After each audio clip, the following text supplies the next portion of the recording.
જે લોકો ખેડૂતોને લોભામણા વચન આપી આવક બમણી કરવાની વાત કરનારા લોકો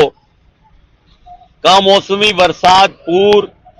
અનેક રીતે જ્યારે ખેડૂત પાયમાલ થઈ ગયો, આપઘાત કરવાની પરિસ્થિતિમાં આવી ગયો, ત્યારે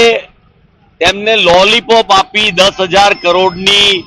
રાહત પેકેજની જે જાહેરાત કરી છે એ છેતરામણી છે।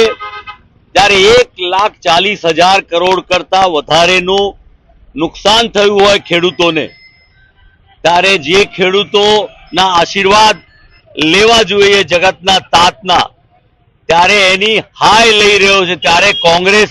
ખેડૂતોની પડખે ઊભી છે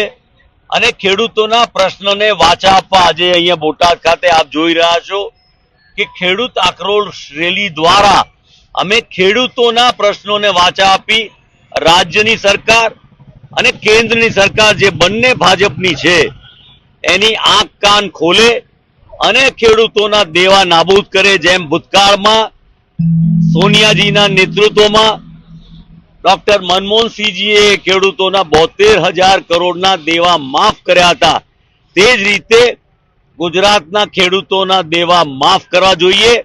નહીં તો આવનારા સમયમાં કોંગ્રેસ પાર્ટી જે ખેડૂતોની પડખે ઊભી છે, સાથે ઊભી છે અને એમને માટે લડત આપી રહી છે, એ ખેડૂતો એમનો આક્રોશ આ ભારતીય જનતા પાર્ટીની સરકાર, ચાહે રાજ્યની કે કેન્દ્રની, એના પર બરાબર ઠાલવશે એવું સ્પષ્ટ દેખાઈ રહ્યું છે।